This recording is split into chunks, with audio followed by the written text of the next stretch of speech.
Hello everybody, this is JR2576 with another video. I wanted to touch again on my multi-leg puppet and how I did the animation. I do have a tutorial on how to make your own multi-leg puppet. The link will be above. Recently there's been a lot of comments and feedback on those tutorials that people find it very helpful, but they're still running into certain issues. So I want to try to inform you of a lot of the common issues that I see that people are posting about. One of them is the sculpts that you make have to be set as non-movable, non-collidable. If you pay attention to his head here, it's all highlighted in white. It's in a group. If I press L1 as square, it shows it as movable. But if I go into the sculpt and I back out once, press L1 as square, now I have the sculpture. Non-movable, non-collidable. Non-movable, non-collidable. So you got to make sure the sculpts are non-movable, non-collidable, not the groups. I don't even mess with the groups. I always do the sculpts individually. I know a lot of people have that issue. Once I tell them to go into it and label the sculpts, a lot of the times the issues have been fixed. I also want to cover some animation tips for multi-leg.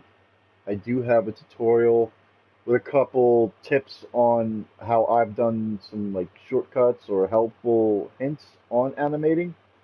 I will be using some of those here. There will be a link above.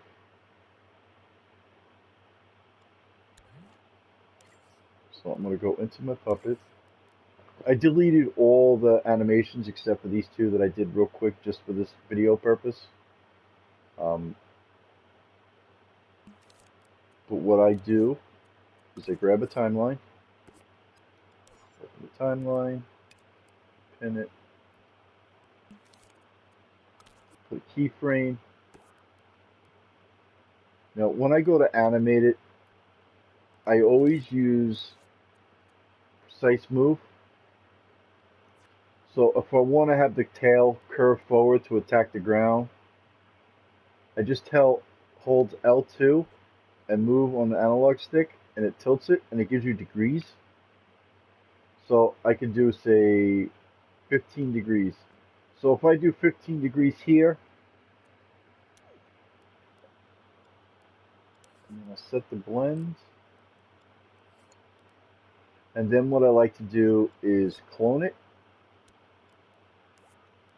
So it shows me that I already moved it 15 degrees, because this is where the keyframe is. If I press L2, I can move it another 15. When you do it in increments like this, it makes it look a lot smoother. So that way you're not moving it, say, just a little bit, then a whole bunch, then a little bit again, then a whole bunch again.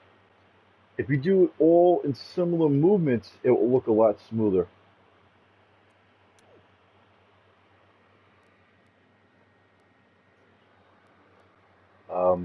Also,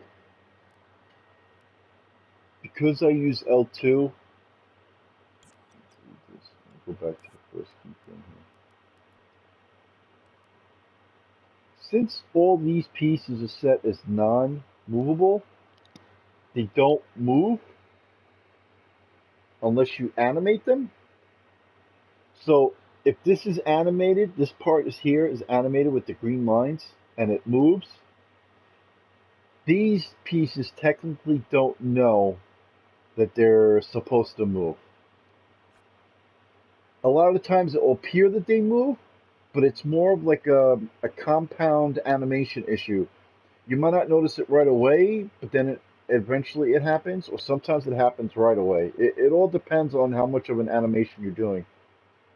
So what I do is I just tap L2 on all the pieces and highlight them. You're not moving them, you're just tagging them to be animated. Like so.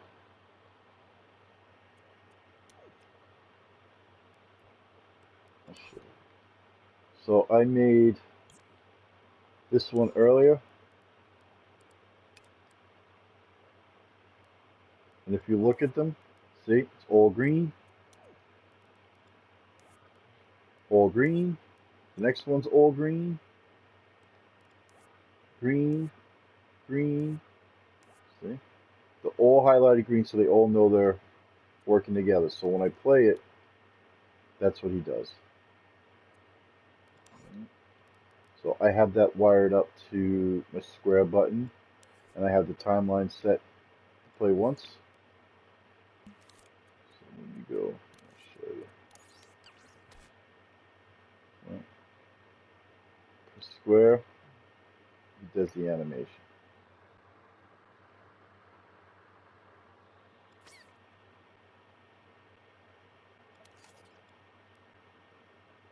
Now I'm going to take this wire, I'm going to bring it over to this one, shut this off, turn this on. Now I have it set to loop so I can show you the compound part that I'm talking about, because on this one, I know it looks the same, but if I was to actually go into it, see, I only did these pieces green. And then I only did those pieces. These aren't highlighted. And so on.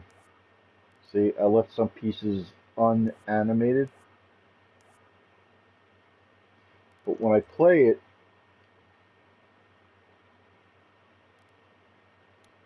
it looks fine.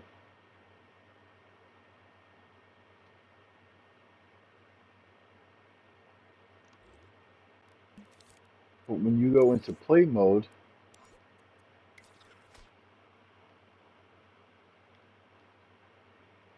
you can already see, look, the pieces that aren't animated, they're breaking apart. And after a while, it gets worse and worse. See? They're getting worse and worse.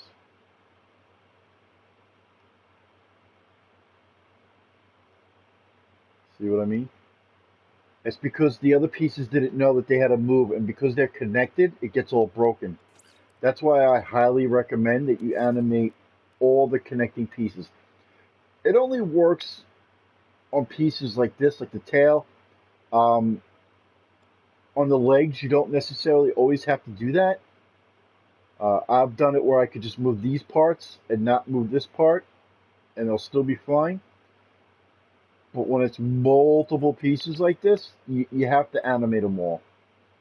I've come into the habit of just animating anything that I've animated.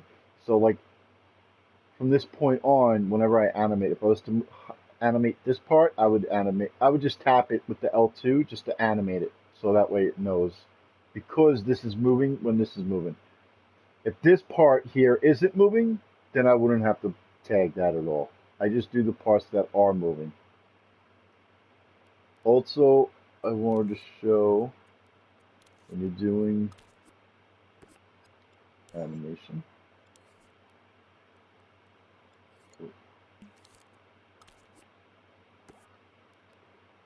So when I use L2 like that, it turns to green. If I grab it with R2, it turns it yellow.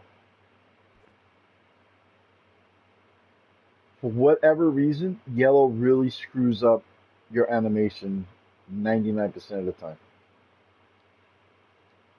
So let's see, can I actually undo this? So like I want to move it up like that. So but I can't move this piece. I can't move it. I can only rotate it. See? But then I can move this piece. That. But when I deanimate, look, it gets all messed up. That's why I don't use R2, because this isn't the original position. That is. So if I was to leave it like that and then animate again and then again and again, it actually screws up your whole animation. That's why I always make sure it's green, not yellow. Let's do it again.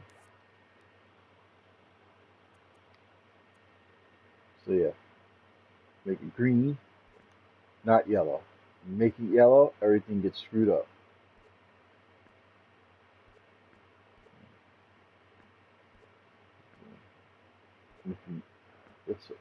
I don't like mixing the colors either. So that's my original position, but if I was to go, it's because I reset it. If I go back in there and say I want to remove this, look, see, it's already messed up.